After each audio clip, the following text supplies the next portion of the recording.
welcome again to our lesson on answering objections. As a matter of fact, this could be called closing the sale. Why?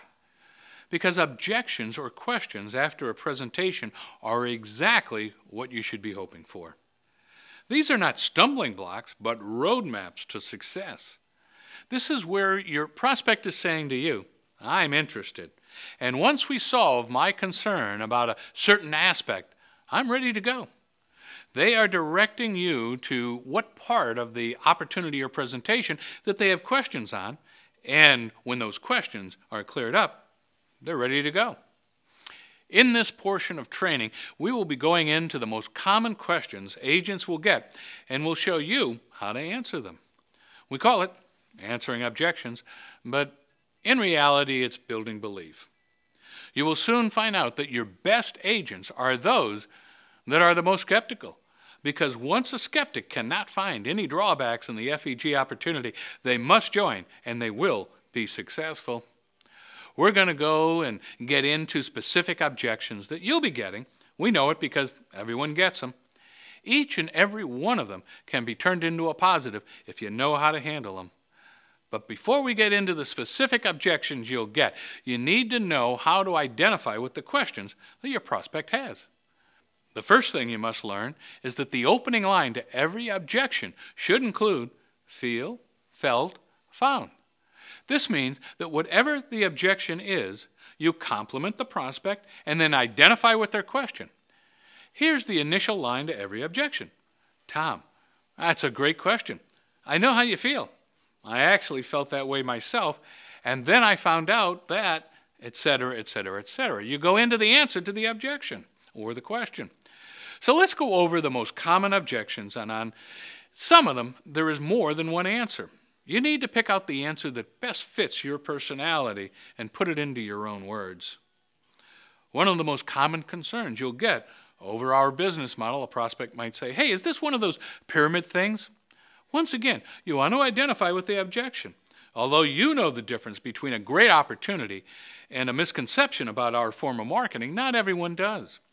So I would start off again by saying, Susan, I know why you have that question because that's exactly what I was wondering when I got started. What I learned is that a pyramid is actually a legal term that talks about an illegal business model. Yet the insurance industry is one of the oldest and most respected industries in America that has always had a multi-tier pay plan for agents. There was agent, general agent, manager agent, etc. We have expanded that even further to make it even more lucrative. I have to admit, I was wondering the same thing. At this point, you might point out what you know is going through their mind. So, Susan, many people think that the pyramid model is that because they think this is one of those programs where only the people who get in first make money, or only the person at the top benefits. And then I realize that corporate America resembles a pyramid, much more than our model. In a corporation or traditional business, there's only one president. And there can be only one president.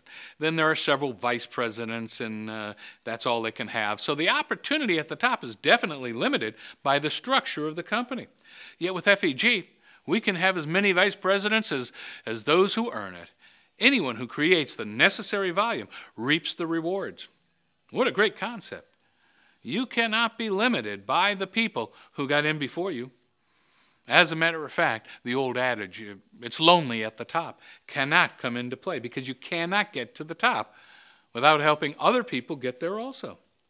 Your success is dependent upon you helping other people to be successful, just like my success is dependent upon me helping you be successful. This is not only a great and legal business model, it's a better way of living, period. Another objection that may follow is, I don't know if I can do this type of business. This is a great one, and so easily answered with what you did already to expose the business to your prospect. Remember that in our second base and the cycle of duplication, you showed your prospect by example how there was help every step of the way. You might say, Bob, what is great about our business model is that people that have been involved before you will not prosper unless they lend their time and their talents to you to help you to prosper. They can only succeed if we succeed. Take, for example, how you learned about this business. Remember, I just invited you to take a look at my website or a live webinar or a CD or a landing page on the internet from the comfort of your home.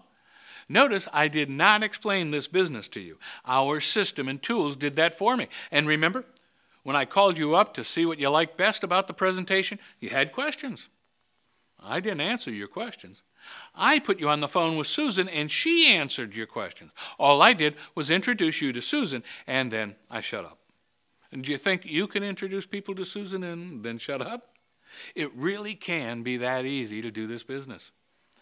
Another common objection is people who do not want to go to friends, neighbors, and relatives, or they say they can't sell. The answer here becomes more of a conversation.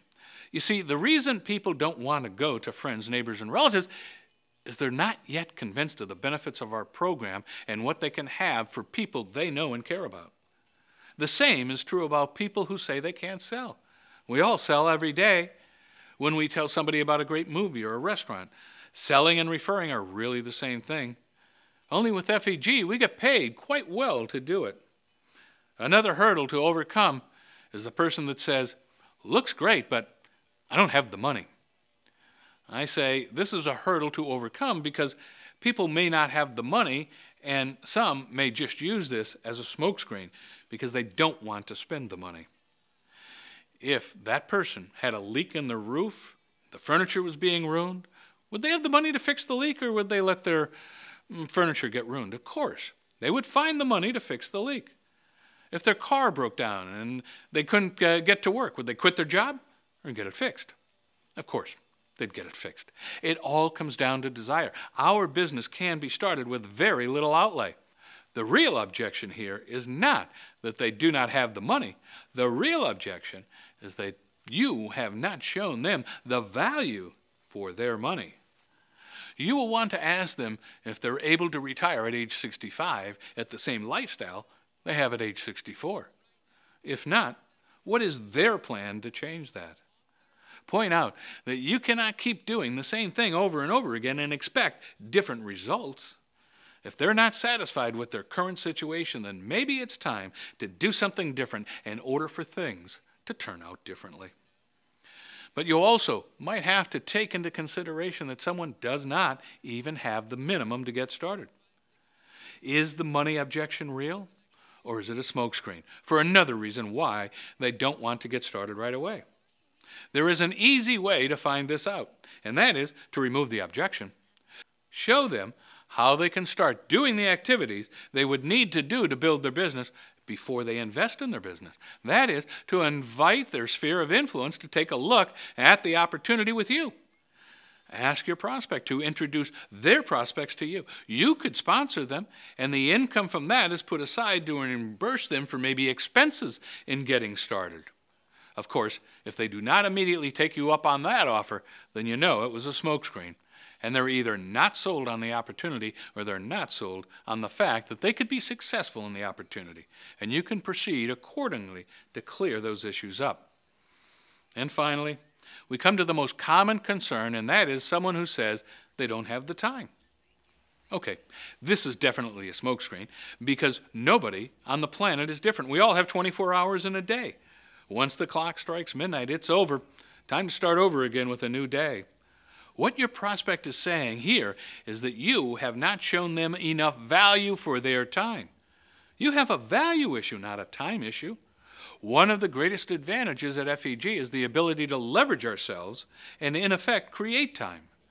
So you might want to ask the question, do you like the fact that you don't have time? Or would you like to have more time?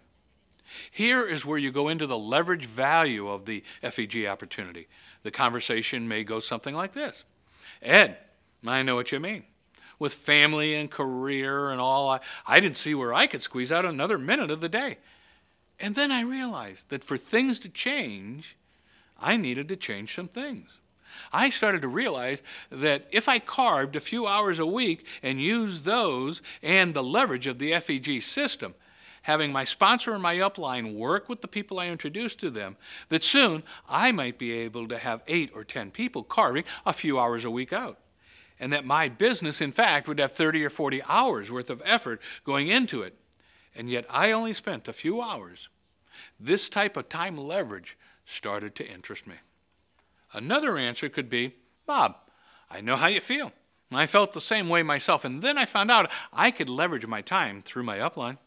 I introduced my sponsor to some people who looked at my website, and they were able to help in the follow-up without me sometimes. So my business was being built even while I was working my normal occupation.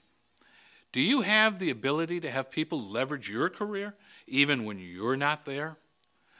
You could even quote J. Paul Getty, who once said, I would rather have 1% of the efforts of 100 people than 100% of my own efforts. Make sure here you are tackling the right objection and that it's the value for time. Now I know sometimes it's difficult to get to the right objection, which is known as isolating the objection. But there is a simple technique that'll help you do that, and that is to simply remove the objection. Here's how that is done. Let's say that Ed says that he doesn't have the time. You say, well, Ed, if time were not an issue, is there anything else that would prevent you from moving forward right away? If he says that he doesn't want to talk to friends or acquaintances, will you simply say, well, Ed, if you did have to talk with friends or acquaintances, would there be anything else that would prevent you from moving ahead right away? Ed might come up with another concern and say, well, yeah, I want to make sure this is legal and not one of those pyramid schemes. Your reply is simply the same as above. Well, Ed, if the question of legitimacy of our business was answered to your satisfaction, and you didn't have to talk to friends and neighbors and acquaintances, and time was not an issue, is there anything else that would prevent you from getting started right away? You can keep doing this until all of the objections are on the table and then handle them one by one. Once you cover the last one, assume the close and say, seems like we took care of all of your concerns. What name would you like your checks made out to?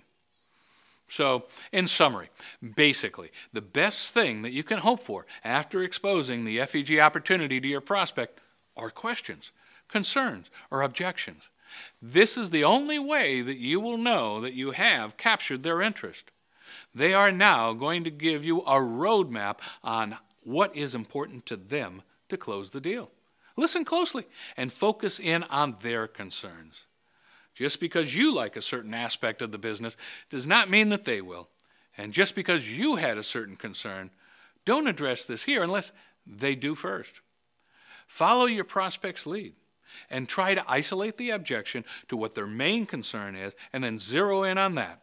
By identifying with the objection with feel, felt, found, I know how you feel, I felt the same way myself, and then I found out, etc. Make it all conversational and go with the flow. Remember, at this point, your prospect is interested. Otherwise, they would have said no, thanks, and they would have been gone. They are now looking for reasons to become involved. Help them find those reasons. Thanks for joining me. Now it's time to help America retire with dignity.